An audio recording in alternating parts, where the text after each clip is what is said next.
We have a great panel today coming from multiple different areas today.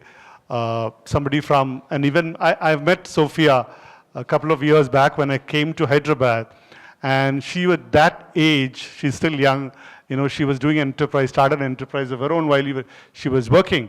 And today she has come off time and expertise in terms of some of the best of the launches that we see in the city is hosted by her, be it any product, any categories, especially in the entertainment space. So for a change, I'm going to start with you, Sophia. The first question to you was, you have been in the space of entertainment and events, right? So how do you see opportunities opening up of women founders in creative industries like this? So I'll tell you an interesting thing about women, especially in Hyderabad. I don't know if opportunities open up for us, but I think women have great instincts to find, to nurture their passion and find industry as a result of that. So you have, people doing what they enjoy, from tablescaping artists to caterers, to florists, to PR professionals, psychotherapists, all industries dominated by women in Hyderabad, where I think by bringing their lived experiences and their talents to the fore, and by nourishing those, innate passions, they have found opportunity when there was none, and they have carved a niche for themselves. And as a result, I think people are now buying their products, paying us money for it. So by the simple act of just nurturing your passion, I think a lot of women have found made successful businesses for themselves here. Thank you for that. You can add education, production, editing, writing, all of that to it. Right, as well. absolutely. Yeah, especially education. Especially education, yes. Yeah. I mean, there is so much. Right. These are a few things that came to mind because these are, smaller businesses but as ma'am said. Okay, we'll come back to you. I know, she's a repository of all questions that you possibly have, and possibly there are explanations, answers that we can, guidance that we can definitely come. We'll come back to you, ma'am, please. So next question, Kirti. You are the new person in the group so far. You've led companies, right? You have led companies across various media, especially outdoor and other ventures. So how does it take to reinvent yourself as a leader? A bit of background about what you've done, and how did you reinvent yourself as a leader in that space? So those of you who doesn't know me, I'm Kirti Chandalapuri. I run a group of organizations. 2 of my companies are successful IT companies. Another company what he's talking about is India's biggest, largest billboard company, which is coming in Hyderabad. Wow. We are launching in October in the Valley. Apart from that, I also I believe in girl child education, so I help them with scholarship, and obviously an advocate for women entrepreneurship. Coming to your question, reinventing, it's like how you upgrade your wardrobe, right? Like you change clothes every season, the trends, just like how the IT changes, you update your phones. Like that, you do a lot of stuff every day. But one thing that keeps you grounded is your family, your friends, and everybody. So you should not forget that. Also, your core value, it's always vintage. So you should always stick to it. Now, what keeps me rooted is the people. I have people working with me from the past 10, 15 years, and they are family to me. They've built their first houses, their cars with us. So I take pride in that. And I always, whenever I'm in doubt, I call all of them together, be it the fresher or the senior management who's there with me, and take suggestions from everybody. So yeah, that keeps me rooted, people. Absolutely, it's about leadership. I think you connect a lot with how you deal with people is something that we would like to take out from that. Ma'am, now to you. You've led across cinema, you've led in education, you've led in animal welfare. You taught a lot of things to all of us in all these spaces that you worked. So what leadership lessons have stayed constant to you in all these journeys across various platforms? My co-panelists are so young. I'm in awe. And they're speaking so well and so wisely. My secret sauce is like the top 5 ingredients. One would be I always come to the table very curious to understand. If you listen to understand, you get more metal into the work. You know, you bring the foundation, a very strong foundation to the work, which will go perhaps a longer way, or at least face the challenges more prepared. I have a beautiful, since we're an entrepreneurship group, I have one of my favorite examples of leadership was from a book where this leadership guru talks about a race to the Antarctic. There were 2 teams, one from Great Britain at that time. The first team was a British team led by one Mr. Scott, who was from the army, and he was an aristocrat, and all he knew was horses and carriages and, you know, aristocracy. So he built up a team that then carted everything to the Antarctic, and the carriages stopped the minute they hit the ice and snow, and the horses died from the cold, and then they had to drag everything through the snow, and then one by one they started dying, and then they started dying of starvation. And finally, we hear about the story from his diary, which he arrived at the Antarctic 3 months later with everybody dead except himself, and finally he died there leaving his diary. That's one example of leadership, which one would think, I know everything and I will plan. But then there is the other team, who was a Norwegian team, led by Roald Amundsen, was a Norwegian explorer. And he approached the whole thing completely differently. Him and his team, they sat down, they mapped the whole journey, and they studied the ecosystems in each journey and split it up into what they would need at what time.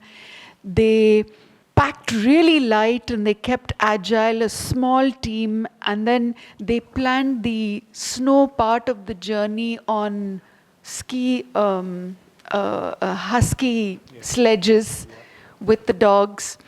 And when each spot they arrived, they had the next part of the journey packed and ready waiting for them, so they didn't have to carry everything. And it was just such a drastic difference to the leadership he exhibited. And finally, the dogs kept them warm, so they didn't have to carry all these fur coats and blankets. The dogs kept them warm and kept them happy, and they reached there within just a few weeks. So that story always gave me tremendous inspiration that, you know, a leader is nothing but presence and purpose, right? You are just present to find your best team, empower them, encourage them, and be there with them, you know, to make sure they face all the challenges that they can. So preparedness, mindset, curiosity, empowering your team, building the right team, and empowering them. I think these are my secret sauce. Okay. Thank you for sharing the secret sauces with us, ma'am. Pawan, now, as someone day in and day out, you meet people who are aspiring to build ventures, right? So, and you mentor them, you help them to build their ecosystems. What leadership qualities are most critical. The twist here is for women entrepreneurs. Right. Every day, basically, I'm from a place called Vijayanagaram. It's near Vizag.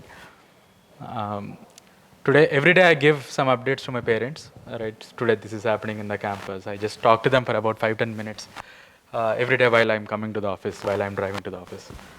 Uh, Today I told my mom that today there is Founders Arena. So she did not understand. Found her. Then I told we are inviting some good women entrepreneurs coming in, and she said, "Why am I not invited?" I said, I didn't have an answer. Then she, told that I was the first one to give you 5 lakh rupees when you wanted to start your venture after your college. That time I had to fight with my family instead of joining a job or instead of going for masters. I had to start a startup back in the college. Then she kept on, pressing on that, saying that I gave you 5 lakhs, I did this, I did that, but today you're calling all the ones, whom you do not know personally also, you're inviting them. Then I was like, then it made me to think that, then I was thinking, I was just imagining my mom as an entrepreneur. What if she starts a venture? What if she is the chairman of Bauer? How would that be? Then I realized that the kind of leadership skills that she went through, right? Because we were three men in the house, and she was the. I have my elder brother. He's a double-digit IIT ranker. He went to ISA, Indian Statistical Institute, Kolkata. My father again, he was doing a government job, and then I was more into sports and VAT and all of those things. So almost for about 20 years in our lives, she was the only one who was single-handedly managing the whole schedules of us. If at all I say that I wanted to become an entrepreneur, I used to go to her saying that, then I used to show all my tantrums saying that, see, you guys are always, everyone wants me to do a job, but why can't I start a venture and all of that. Then I realized what kind of leadership attributes that she had gotten. I think the first thing that any entrepreneur should be having is able to take or handle the pressure. Right? I think that is the first thing that she did. And I'm sure as an entrepreneur, every day you will have about 10-20 tickets that will be raised on you saying that there is a resignation that comes in, that might come in, or there could be, a rejection email from an investor that might come in. There could be, the sales collections might be dipping down, or all of the things. I think ability to handle this or the resilience is something that any entrepreneur should be having. I think women entrepreneurs would be doing that amazingly well, handling, accepting the failure, handling the resilience. And the third one is calculated risk, right? I mean, everyone thinks that entrepreneurs should be having risks, taking appetite, but I think ability to having that or taking a calculated risk is really important.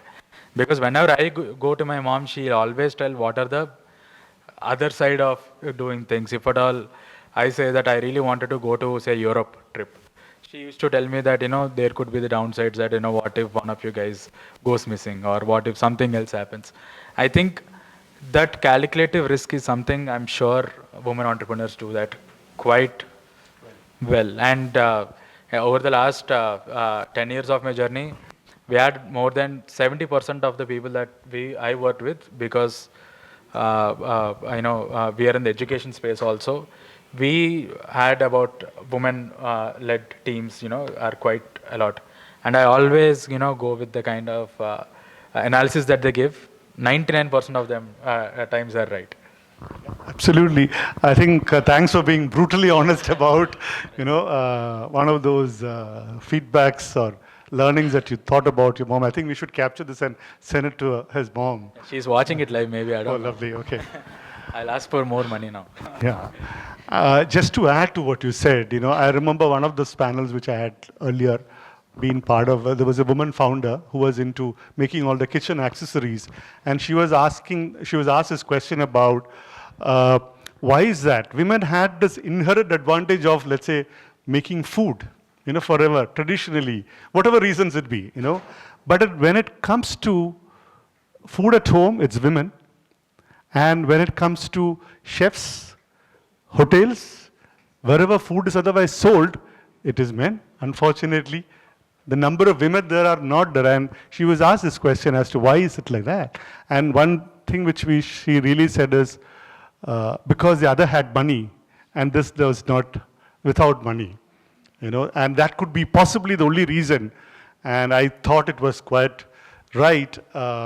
Just to add on to that was just to, a reflection on why we all have to jointly get this ecosystem so right for women entrepreneurs to flourish. It requires everybody to be together, not to see them separately, but a little bit more cohesive work is required in the space. Sophia, the question is, I've seen you as a event organizer who's done some of those beautiful, or continue to do some of those beautiful launches in the city. The question is, from there, you've moved into a different line of work, which is into very creative, into writing, performances on the stage, right? So how do you build resilience in industries where, and I'm sure ma'am obviously has gone through this phase, but then I'm asking you as a young person into the space of, how do you build resilience in industries where women often struggle to be heard? I think as I was actually watching a reel on Instagram with Vandana Shiva, which featured Vandana Shiva, and she said, in a capitalistic project, when you go out and work, you are paid money, but when you're at home and you're doing, all the chores that you're doing, nobody is paying you for that. So I think that's something for us to consider. And yes, what brings resilience? How do I bring resilience as an entrepreneur? Well, I think I'm going to answer this question in two veins, a little abstract and something more specific. For me, I think resilience comes from the lack of it. It's about being able to sit with your failure, with grief, and with defeat, because these are part and parcel of being able to build resilience. And I think one life skill that proves very, very useful in this regard is being able to manage and process your emotions. I think we run away from the fact that we have an emotional body that we need to honor. And in that case, mental health is very, very important in building resilience, especially as entrepreneurs, because there's tremendous pressure. And the other thing that I would like to add to that is our generation is very good with this, with side hustles. And I think there's no shame in that. The world will make you feel bad for earning money, but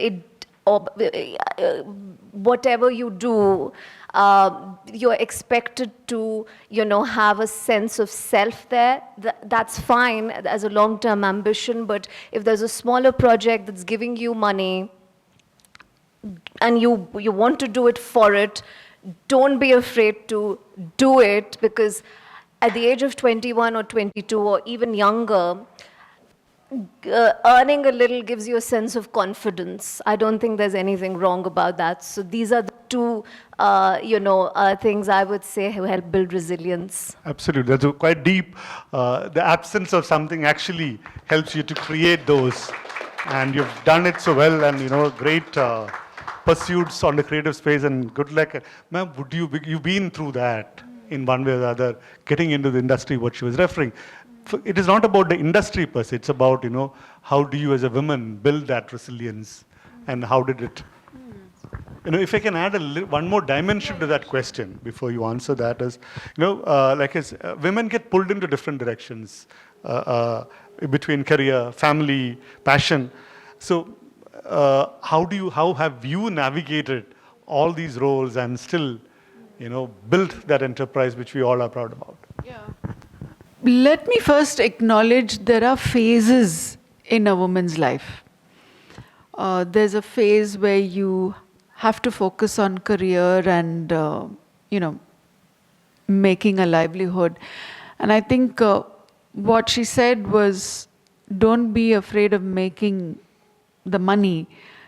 And that's absolutely right. I think financial independence is the first commitment a woman should have to herself.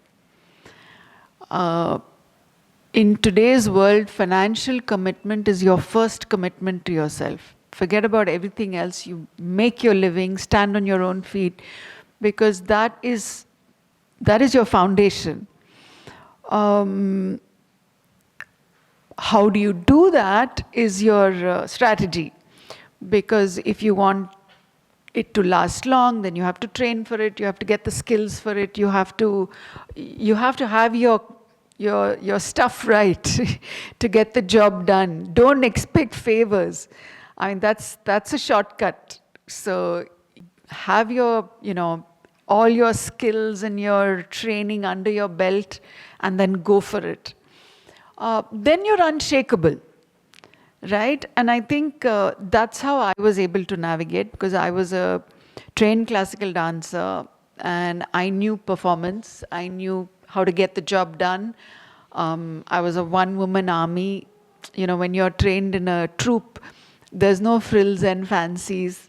And incidentally, when I arrived as a leading lady in cinema was going through a rock bottom at that time, because cable TV had taken over the business.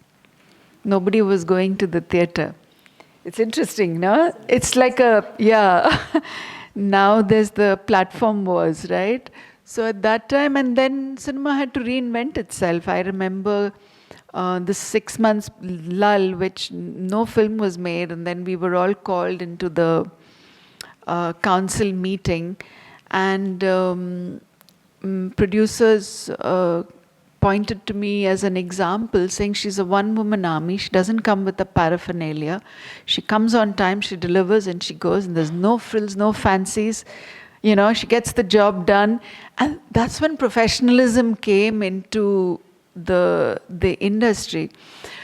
So you have to have your stuff, you have to focus on it and make your mark, and that's how you push forward. There are no favors. And of course, I have to say that hats off to all the women who stood by me and made sure, and hats off to all the incredible technicians and directors also who were looking for that professional talent and gave me opportunities, and hats off to my audience. That goes without saying. Kirti, you didn't still tell us what is that, the outdoor thing that you're going to bring to Hyderabad soon. Maybe if it's a secret, it's fine. But then,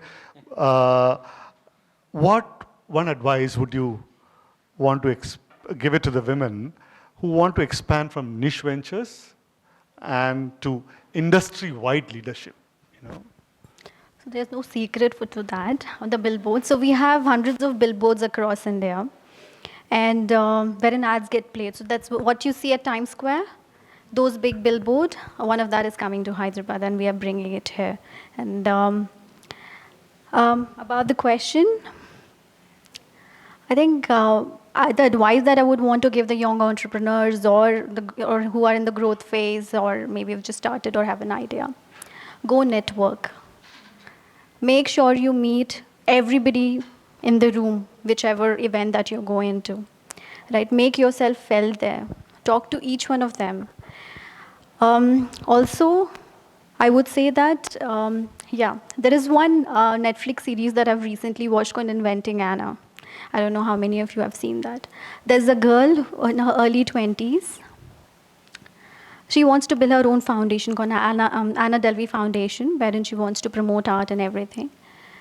Now, she doesn't know anybody in New York, in Manhattan, but she was at the right time, at the right moment, and she made such good connections that she could influence the who's who of New York, Manhattan. And though she did all 100 things wrong, but that one thing that I took away from that particular series was the way she networked. I mean, she was there. So yeah, I take inspiration from a lot of people. So try to find out that people around you, be it your husband or maybe some new joiner in your organization. Sometimes I talk to a lot of freshers whom we hire a lot. So every day there are about 25, 30 people who are sitting for interviews in our office, especially in the IT side. So I talk to them. I mean, it's not more of an interview, but learning from them what they have learned from colleges and all of that, the new trends, the new words that they use. I like to learn that. So yeah, I mean, there is a learning from everybody. So my piece of advice is network as much you can. Super. So, talking about network and networking, they say it is the net worth. That's what they say in business circles. Pavan, I just want to take that question, rather that lead to you and ask you, how do you support networks and mentorship shaping the future of women entrepreneurship in Telangana? Because you started something which is quite apt at the right time and a lot of people need it. So how do you, as a mentor, as a founder, and with Bava, play the role of helping people to network in the right ways? She mentioned about the wrong thing somebody had done in the networking. I think you could possibly help understand that space. Yeah, so anyone who knows me, they know how I network and how Bauer has started and what kind of value that we are bringing at Bauer. So, one of the things that I always tell people is that if at all you have an idea, please don't be what you call confused about it, right? I mean, I always say that you go talk about your idea, go pitch. You know how many events or how many pitching events on an average are happening in Hyderabad? In Hyderabad alone, there are about 75 plus incubators. All we know is about say V Hub, T Hub, Bauer, and ISB, and all of those things are there. But every college has now got an incubation cell. Every corporate has got their own innovation cell. So at least publicly, there are about say 75 plus incubators that are out there, and weekly, if Bauer can do about 3-4 events per week, I'm sure there are about 200 plus events that are happening per week, which are related to pitching competitions, which could be panels like Found Her and lot of initiatives that are happening. But when I kind of talk to our students or when I talk to our team and all, hardly we are actually attending one event per month or say 2 events per month.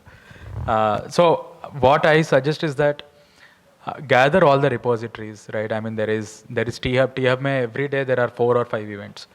V Hub, there are around the previous panelist Vineeta herself hosts about say 4 or 5 events per week. I think what is missing here is the access to or say the information about these events. So if at all we all can put together that and then kind of create one simple open form that these are the upcoming events, I feel that the networking can start there. And how do you network and all of that? I think first you need to have basic LinkedIn profile. You need to talk about what your vision is. And I feel that say today if at all I meet these many people, the quickest way that I do is I'll send a LinkedIn request if at all they're active.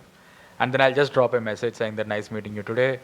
If at all there are any synergies, we can explore in the upcoming future. That's it.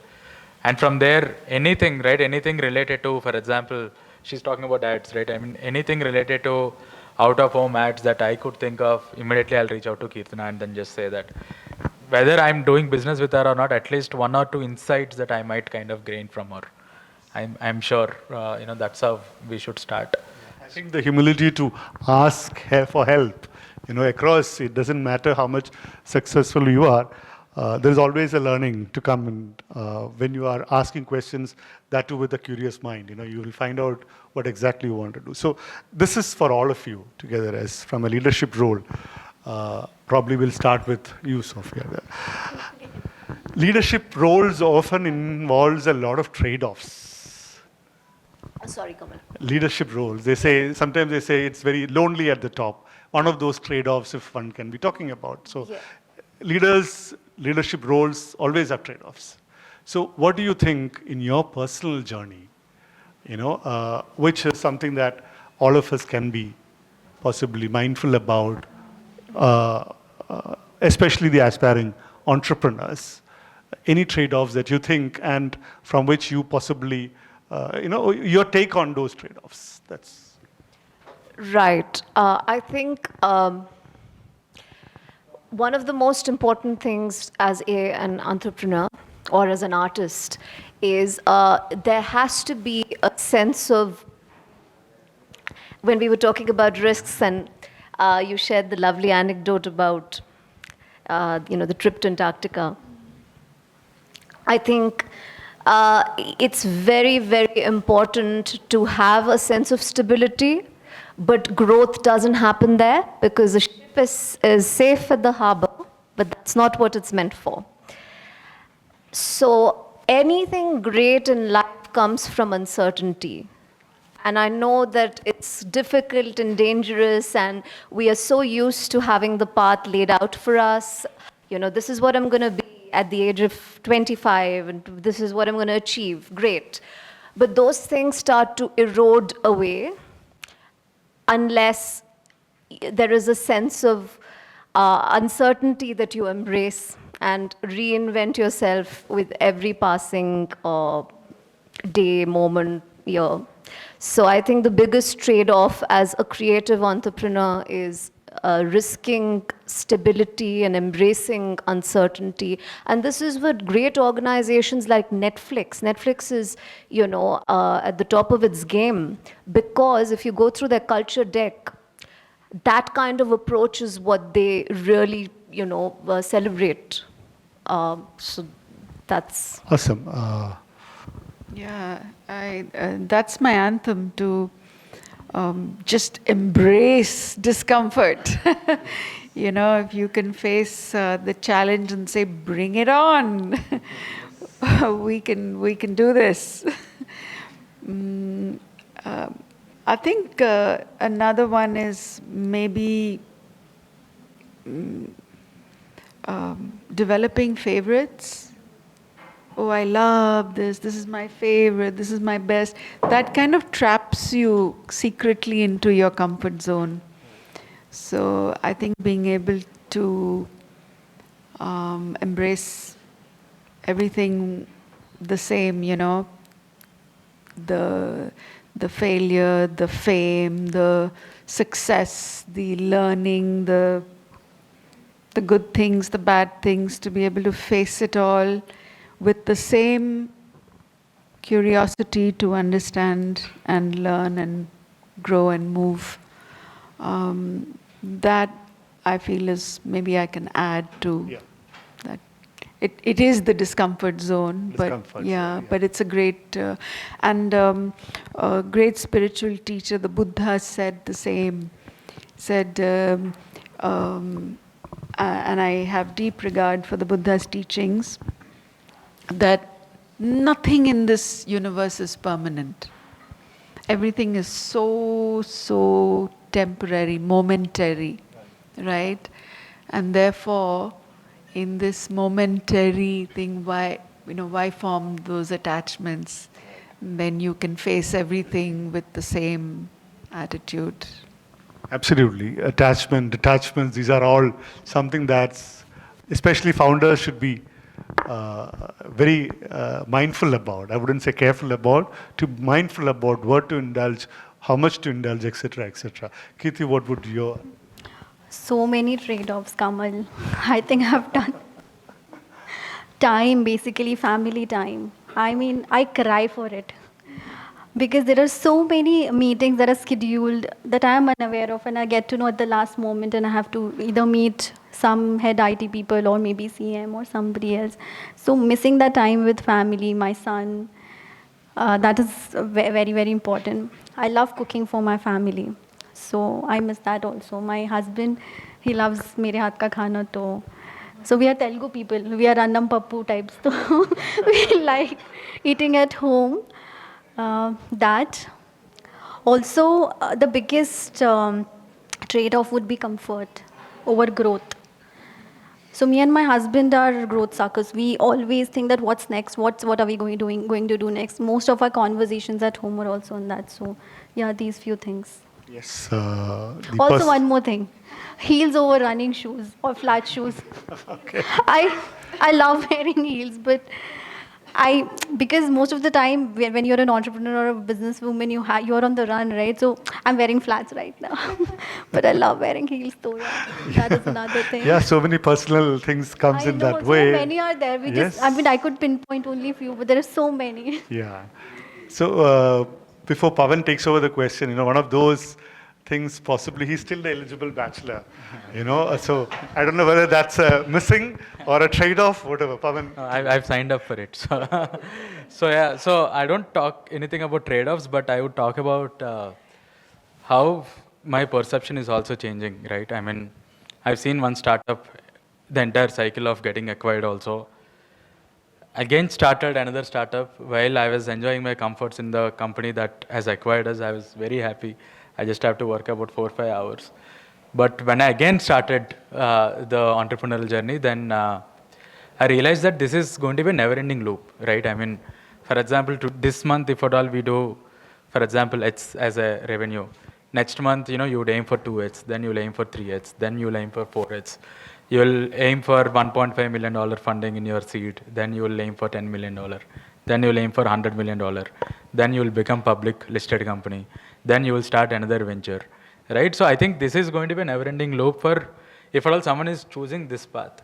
So what I realized is probably going more focused, because what I realized is if at all I'm spending 9 hours, the amount that I need to earn for 1 rupee or amount that I need to earn for $1 billion, I still have the same 8 hours, right? Or 8 hours or 9 hours. So now I'm choosing the path where I can earn $1 billion over the same 8 hours.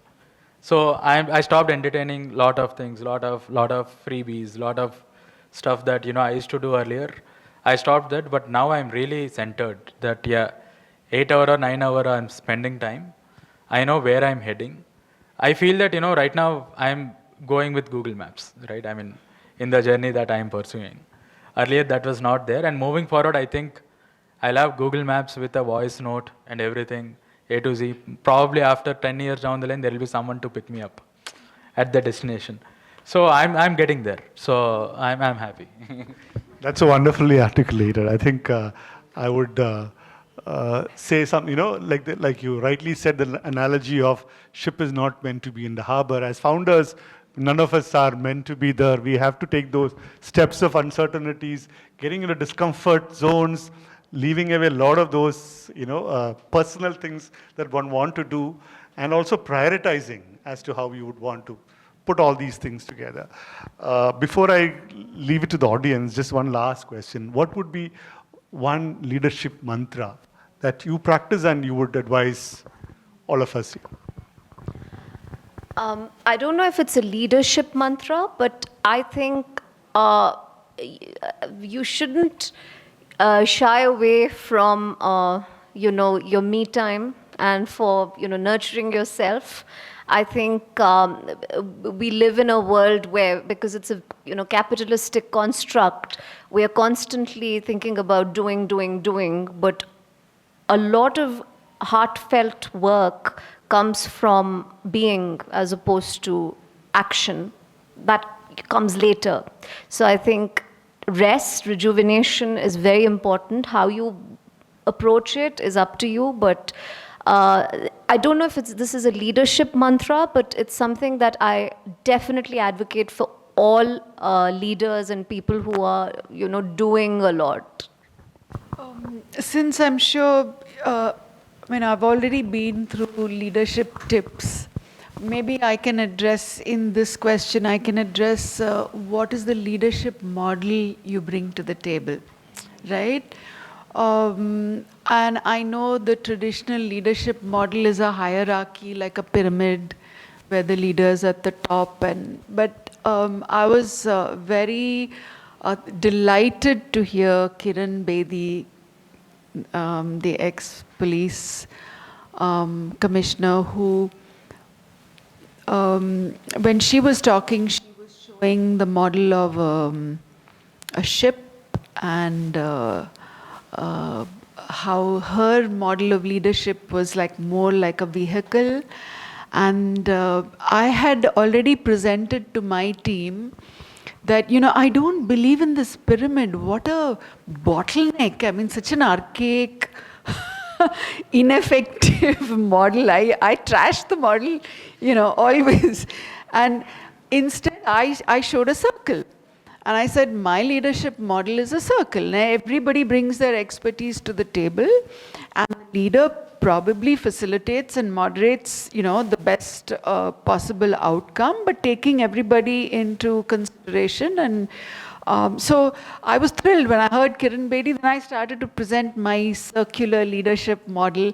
And I think that's something that you can think of. What is the model of leadership that you want to, that works for you? Because I think it's unique. If you're leading a bunch of interns, then yeah, you've got to be the boss, tell them what to do. But if you're leading a group of extremely accomplished professionals, like I do, I have the privilege of doing that. Each one is extremely accomplished. And whether it's the Blue Cross or the college, they're all highly qualified professionals with years of experience. So we sit at the table in a circle, and each one presents their needs and their challenges and their vision, and we kind of create something that then serves the larger good, and the organization can sustain, a 5-year strategy. Yeah. Yeah. Yeah, and I believe that's women's strength. Absolutely. 100%. Because it's not about ego anymore. Yeah. It's awesome perspective, definitely, ma'am. I think from hierarchical to circular, sometimes we also call it silent leadership, How can you still not be talking and still lead it by the essence of living it the way that you see yourself as a leader, enabling, facilitating, that's something which is very important in a innovative space, especially spaces like creative, I'm saying wherever it is being created, this becomes a extremely working leadership. And just to add one more line to that, it's not that people don't need a leader. Yeah. Because highly accomplished professionals will work in silos. But to get them to collaborate and then do the larger good for the organization, that is leadership. There is a balance to this, always. Kirti, what is your take on this? What Sophia ji and Amla Garu has said. Adding to that, relax, rejuvenation. But when you're out there, you have to lead it till you make it, right? And in such a way that people hear you. Make sure that every person in the room, they know about you, and also you convince them that ways. Another advice that I could give from my learnings would be that you should have two people very close to you. One is somebody who keeps you that high, right? When you're in your extreme low. Second, when you're doing really good, you have $1 million contract or whatever, you should have that one person who gives you honest feedback that, you are very good, very bad in that meeting. So keep those two people very close to you, because that's how you will keep yourself grounded also. At the same time, you know what needs to be done next, and those are like your two people on your speed dial. Yeah. No, absolutely, point taken. I used to head a radio station, and we used to do a lot of surveys in terms of picking up the songs. So we come back and say, this is a set of songs which is to this TG, etc. But the owner, the founder will come back and say, you have not added this song. So finally we used to ask him, how do you find these songs? You don't understand the language, but how did you still? He says, every time when I come to the office, I talk to my driver, and he knows exactly what is in the system about, let's say, about music. So I think these feedback systems all comes in from various sources. That Another thing, I know it might sound silly, like whenever I used to walk into rooms wherein, big, age-wise they were big, older than me. And I used to be very young, like I was in my early 30s.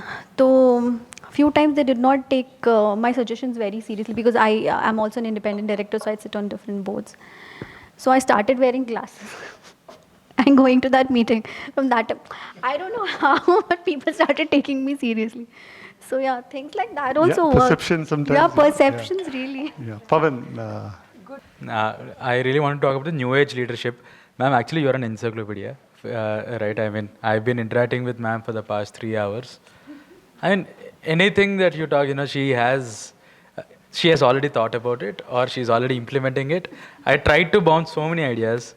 Then she has a plan already in place. She already has, repository in place. So, I mean, big round of, applause to ma'am. I mean, uh, I generally do not open up so much. I think today I'm loving the entire environment at Bauer.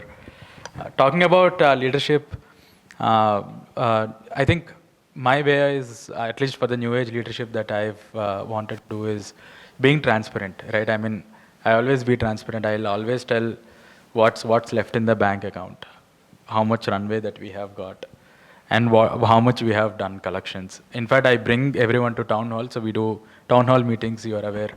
I openly talk about, this is the burn that we had, this is the competitors' burn that they have had, and then everyone, because we have to practice what we preach. We teach entrepreneurship, so I expect everyone to think entrepreneurial. And that is why I say that you as an entrepreneur, if at all you are an investor in Bauer, how would you feel about this number that we have done this month? How would you feel about this new initiative that we are planning to do? How would you think about, this new person that we are planning to hire in? So I always be very transparent, and probably that is why, in fact, my team is also very open with me. They come to me, they always talk about certain things. So I think transparency is the leadership style that I follow. I absolutely subscribe with what Pavan said because see that always getting action in the space. So